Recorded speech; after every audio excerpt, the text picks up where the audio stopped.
Round 3 of the 2025 ABB FIA Formula E World Championship comes to you from Jeddah, our first of 6 double-header weekends this season, and we're under the floodlights on the western Corniche coast. Jean-Eric Vergne just on the fringes of the top 10 here with the DS Penske team. He was a pole sitter a year ago when we raced in Diriyah. Nick Cassidy missed out on the duels, but it's his best qualifying of the season in 9th place. He's pointless in the championship so far.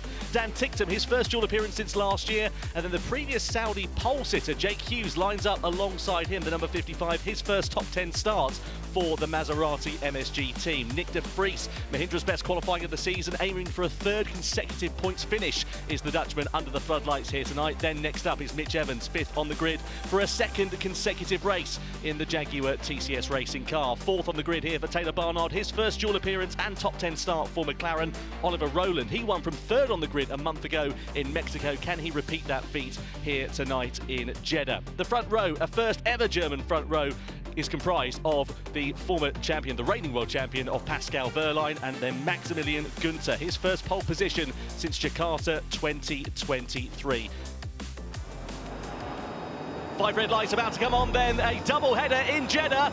He's go! Good start from Maximilian Günther, not bad also from Pascal Wehrlein. He chops over on Oliver Rowland down towards the first turn. Look at Mitch Evans on the outside there in the Jaguar. The inside is Oliver Rowland. Günther leads from Wehrlein. Rowland looking for the outside line through turn 2, and problems there for the number 8 of Sam Bird. He's spun round, facing the wrong way, and is right at the back of the field. Up through into turn 4. They are all going 2 by 2. De Vries there on the inside of Jake Hughes, managing to get the better of the Maserati, but a clean start there for the DS Penske, and contact into turn 5. That is the Porsche coming into some strife of Pascal Wehrlein. Yeah, it was Mitch Evans who ran in the back of him there on the braking for that turn 5 corner. Evans has dropped back a bit, but look, he's got damage to the front left bodywork and more contact there into the turn 8 chicane. Yeah, a couple of cars going off into the runoff area down at the bus stop chicane then, so a dramatic start to the race and the yellow flag as well. Pascal Wehrlein reporting a rear right puncture, Tom. So Mitch Evans got damage on the front left, but Wehrlein,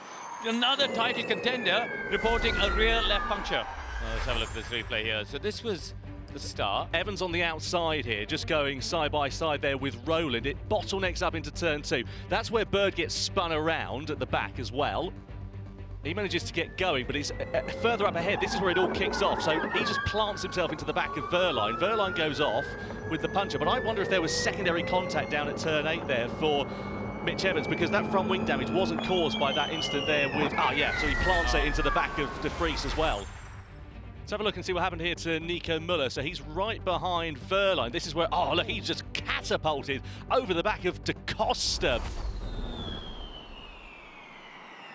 De Vries looking on the inside for 3rd place against Taylor Barnard down at turn 13. The Mahindra is up through and into the podium positions for the first time then.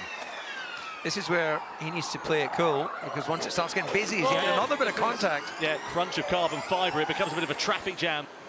And here we go for Max Günther releasing Oliver Rowland into the race lead. He's struggling to follow me in fast corners.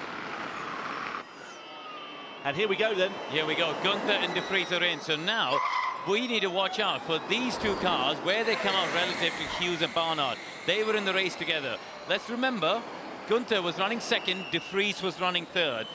De Vries has jumped ahead of Günther. Yeah. So Günther's had a poor stop. Okay, Max, delta 3 clicks, push on exit. And he's come out behind Barnard as well, so Günther's lost 2 places in that round of stops, and Barnard goes for the inside and gets ahead. Great move. Taylor Barnard up 2 places around the pit stops. Fantastic job there for Barnard and for the Neon McLaren team seemingly then here. So Günther, the big loser in all of that, being jumped by Mortara as he came out of the pit lane. Rowland into the box then here, so he's going for his pit boost stop. Also, we're going to see some other drivers going through. We're going to see Maximilian Günther on the inside then of Antonio Felix da Costa down into turn 8. So where's Rowland going to feed out? This was the race leader. It works out perfectly. That's because of the early attack mode that he made. He was in clear air, wasn't he? Able to build that gap out before the pit boost cycle started for him. And it's paid off quite handsomely, seemingly, for Oliver Rowland here. So Rowland it is now that leads, and he's got 4 seconds over Jake Hughes Barnard. So this is the real battle going on for second place behind, and you can see there that De Vries in attack mode sends it through on the inside of Verne down to the first corner. The Mahindra now up through and into fourth position. Now is the time where the field is bunched up, that it could pay dividends here for Max Günther to try and make those moves, as we see De Vries sending it to the inside of Hughes for second into the chicane and gets it done nice and easy. Günther gets ahead of Hughes on this straight. Hughes having to lift off the throttle pedal and save some energy.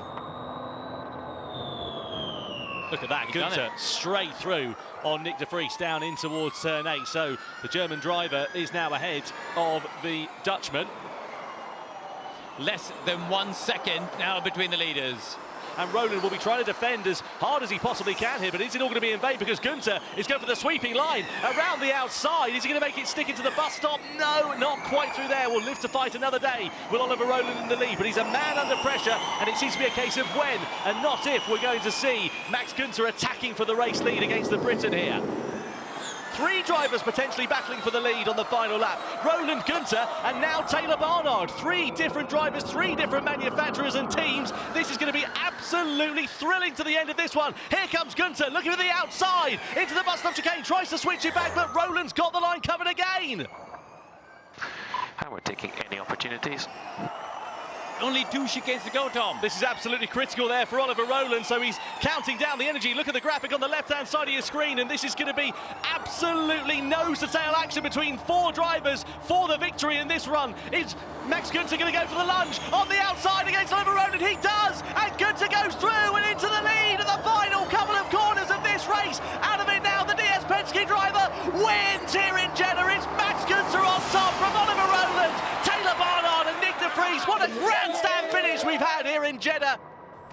Here's confirmation of the results. Round 3, the Jeddah E-Prix. Max Günther wins ahead of Oliver Rowland and Taylor Barnard. Nick De Vries in 4th position ahead of Jake Hughes in P5. Then it's Jean-Eric Verne, Edo Mortara making it a double Mahindra points finish. Sam Bird also sneaking his way up into 8th position. Antonio Felix da Costa, he was in the wars throughout that one, coming across the line in 9th place. A couple of points on the board there for the Tag Heuer Porsche team. And Stoffel van Dorn in the Maserati, also making it a double points finish for the Monaco-based outfit. Yeah, it means everything to me, really. First win with my new team, with DS Penske.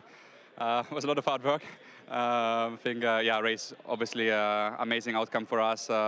We lost quite a few places around the pit stop window, so we just stay calm. We did our race, and I didn't expect to come back all the way. I thought podium is going to be good today, but to do it in the end and to win it is an extra special feeling. Yeah. Coming into this weekend, it was Antonio Felix da Costa who led the championship, and now it is Oliver Rowland who has a 2-point advantage over the Portuguese driver. Maximilian Günther elevates himself up into 3rd place. Taylor Barnard also up into 4th. Mitch Evans, no score here tonight, down into 5th position. Nick De Vries also moving up the order, and Pascal Wehrlein likewise having a day to forget as well.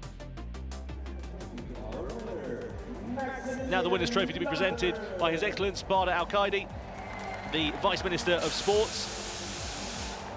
And it is awarded to Maximilian Günther, the winner of round 3 of the Formula E World Championship here in Jeddah. His 6th win of his career in Formula E, and the first for the DS Penske team in just shy of 2 years. And now the celebrations then begin. The confetti flies and the flames light up the night here in Saudi Arabia. Not long left to think about it though, because we do it all over again. Another 31-lap race coming along your way tomorrow. No pit boost to worry about for those drivers. So be very interesting to see what that race is going to look like from lights out to the checkered flag.